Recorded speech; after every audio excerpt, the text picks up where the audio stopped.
5, 4, 3, 2, 1.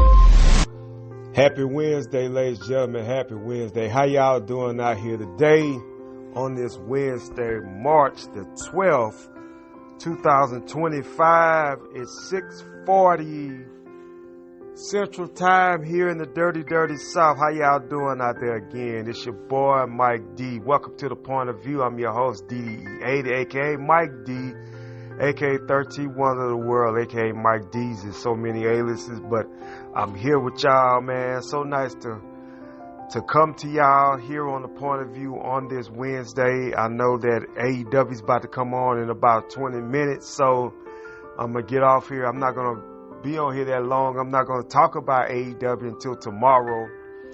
I decided not to talk about AEW tonight. I do know that they will be having Kenny Omega on there as the new AEW International Champion. I do know they're going to have the fallout between MJF and Hangman. I do know they're going to talk about Mariah May and Tony Storm's match. Number one contender for Moxley's title, which is Swerve Strickland. Where does Ricochet go from there? What's going to happen with the Hurt Syndicate and things like that? But also tonight, in a few minutes, is going. If they're not on yet, I think they come on in a few minutes. We're going to have Oklahoma City versus Boston, which is going to be could possibly be a finals preview, folks, between them and them. It's going to be SGA against Jason Tatum tonight. Jalen Williams against Jalen Brown. Chet versus Porzingis is supposed to be playing. And we're going to have some fun game, which is going to be a fun game, between those tonight. Great game between the Celtics and between the Celtics and the Thunder, man. A lot of more games come on tonight as well. I think the T-Wolves and the Nuggets also play tonight. Ant-Man against Murray and Joker. It's going to be interesting to see that as well later on tonight. Shout out to the Point Place family, Bobby Reeves, I love you, man. Shout out to M Breezy, love you little homie. Shout out to Naya, I love you, baby. And to my sister, I love all y'all. Thank y'all for listening to The Point of View, which you can listen to on the Podbean app as well as on YouTube. I appreciate y'all, those of you that do listen. Remember, my goal is to get better at this and try to make it as bigger as I can, with the machine of the Point Place behind us trying to get this going on, ladies and gentlemen. Oh man, let me talk about last night's NXT. But before I talk about that, let me go to a side note before I talk about that for a minute. Last night, the Bucks and the Pacers played one of the absolute best games of the year. No doubt about it. I think that YouTube is probably going to have this full game on sooner or later. The Bucks looked like they were going to win the game against the Pacers, because the way that the game was going, it looked like the Pacers was going to win as far. And I thought Tyrese Halliburton wasn't playing because I knew he was out one of the games. So he played last night against the Milwaukee Bucks. And at the end of the game, he hit a 4-point play on Giannis to beat the Milwaukee Bucks. The Pacers are in the playoffs right now, folks, because of who they got on their team. Of course, they got Tyrese Halliburton, who I think is going to be one of the DLCs on the WWE NBA content when it comes out. He showed everybody last night, hey, I was all-star for a minute. I know I wasn't an all-star this year, which I think he should have been, because he's a great passer and he can shoot the ball as well. The thing that I don't understand is, why are they so low? So the Pacers, I think they're like 5 or 6 or something like that, if I'm not mistaken.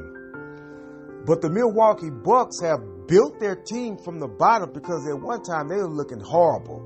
And they started winning, and Doc started getting his boys to rend in what he was saying. to reel in what he was saying. So now he has them in the playoff mix. But here's the thing.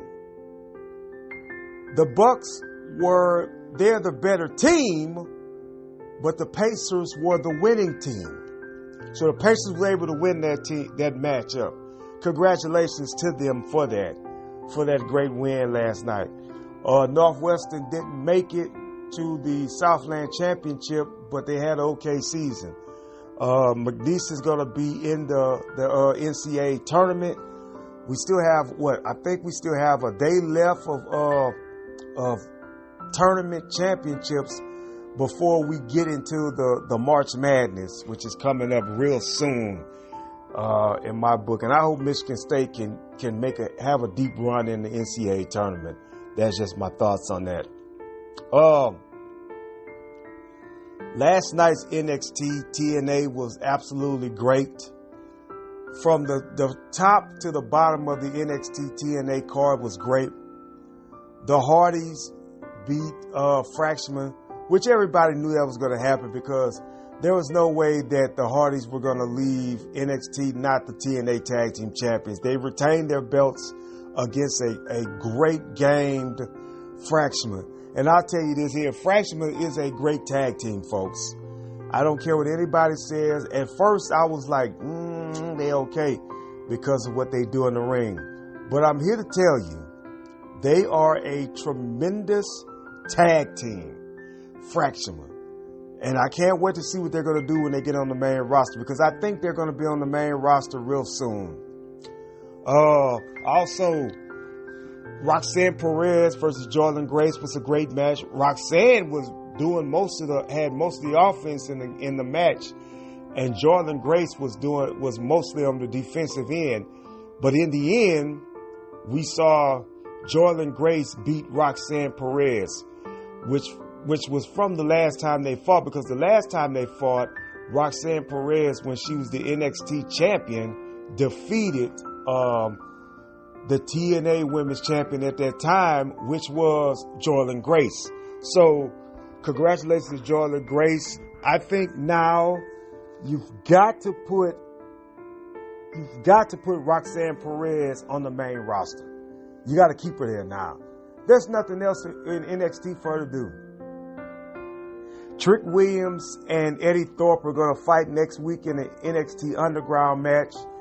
And I think that if Trick wins this match, there should not be nothing else for him to do.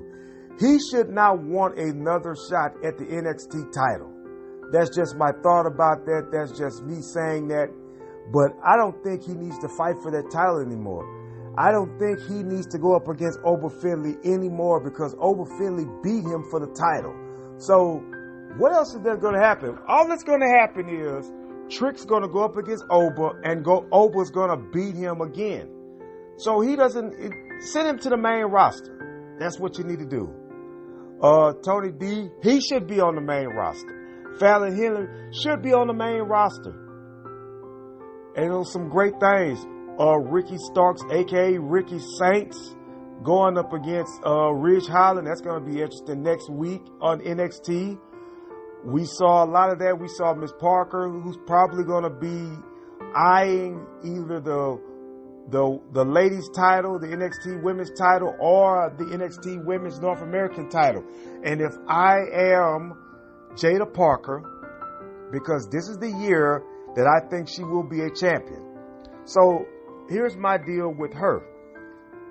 As talented as she is, I think she should go up for the NXT North American Championship. I think that's what she needs to do, and I think that's where she's probably going to go. And I'll tell you that reason why in a minute. The young OG defeated Ethan Page in the street fight, but then got jumped on by the Shield 2.0. Man, when are they gonna put these guys in the ring and see what's gonna happen when they do that? That's what I want to know. When are they gonna put them in the ring and let them tussle? Because that's exactly what I want to see happen. I want to see what happens between the Shield 2.0 and all these people that they're jumping on in NXT, because they're going to combine and they're going to get back at them. So they can do the jumping all they want for right now, but it ain't going to happen. They're going to get theirs. Also, ladies and gentlemen, because I'm not going to be on here too much longer.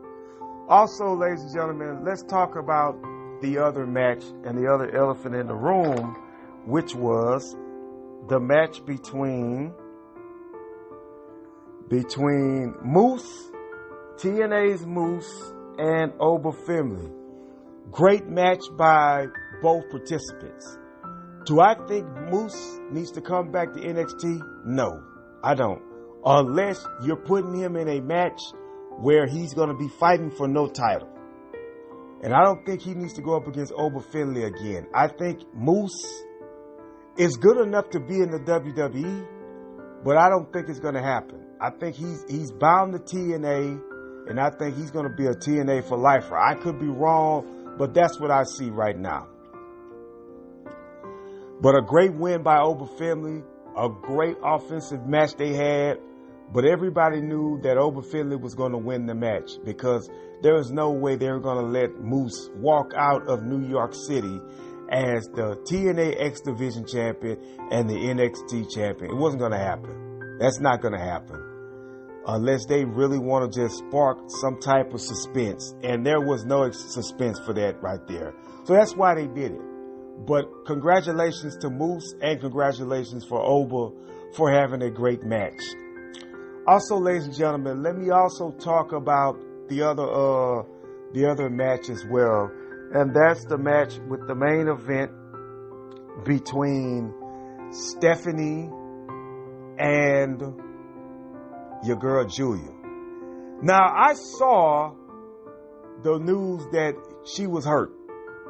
I heard about Julia being hurt. So what they did was they took the belt off of her because she was injured. Now, congratulations to Stephanie. Now, Julia and Stephanie had a great match. A great, absolute great match. Nothing bad about the match at all. I think they did what they could do, and they made themselves very, very, very, very, very, very, very popular in that match. But let me say this for a second. Stephanie is on top of the food chain. And let me tell you why she is. Because they see more value in her right now than they did anybody else. Because if they would have, if Julia was not injured, then they wouldn't have put Julia in that match. They would have been in both singles matches. But because Julia was hurt, that's why they did it. So, I hope she gets well and gets better and things like that. That's what I want for her. But what's going to happen when she comes back? Is she going to come back to NXT or is she going to be on the main roster? I think she comes back to NXT and I think she becomes the champion again. And then I think after her championship run, I think you make her go to the main roster. Because Stephanie is going to be in the main roster. Stephanie Vaquero is going to be in the main roster and on a Raw SmackDown within the next 2 years. Because you cannot have that type of talent just sitting in NXT, being excited in NXT, but other things needs to happen for her. I think Ethan Page, and I'm going to tell you all this, I think all ego Ethan Page has worn his welcome out in NXT. I think it's time for him as well to go to the main roster. Because he can't do anything else. He's won the world title. The only thing else he can do is be an NXT Tag Team Champion or a North American Champion. I don't see anything else for him to do right now. And Shawn Spears has already told everybody he's not leaving to go to the main roster anymore. He says he's going to stay right there in NXT. Good job by him. He's the North American champion.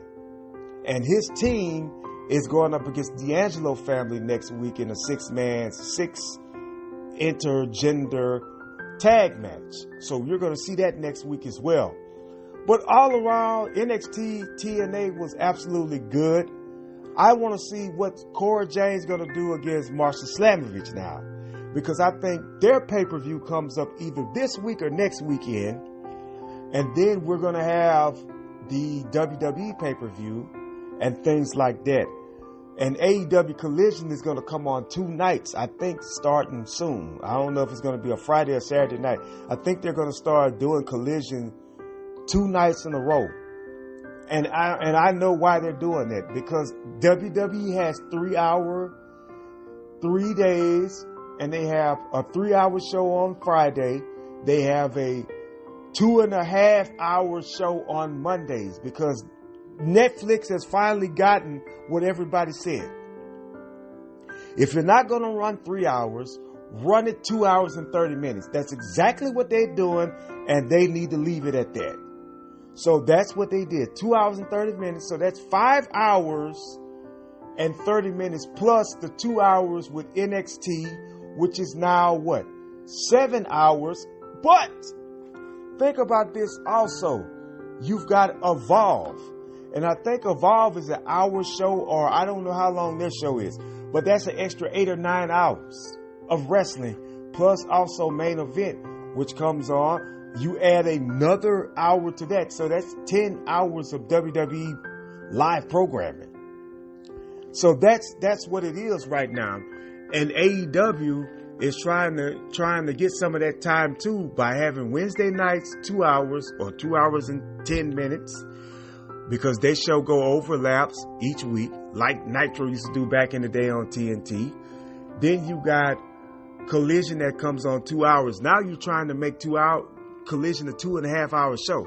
I mean, a 2 hour plus probably another hour and a half show. So you're trying to make a 3-hour show, give or take 3.5-hour show now. So we'll see what happens with that as the moving pieces go forward with that situation, as we look at what's happening in the world of professional wrestling. And also we look into the world of the NBA as well, as the NBA season is starting to come down. Still got plenty games left for us to talk about. So it's going to be all good, man. The world of sports is going to be all good, especially with this March Madness is about to kick off. You guys, my bracket get busted up every year I make one. So I don't really know who's going to. I can tell you this. I think one of those SEC teams could be the ones that probably win the whole thing this year, because all those teams are good, from Alabama to Auburn to Tennessee. Even Kentucky's good, man. Even though people think they're not, but they're absolutely good at what they do. So we'll see what happens with the moving pieces of all types of sports that's going on right now. You guys enjoy your Wednesday. Enjoy AEW. Enjoy the NBA. Enjoy baseball, hockey, whatever sport, that college basketball, all the sports. Enjoy them all. I'll be back on tomorrow. God bless you. God keep you. You guys have a good night.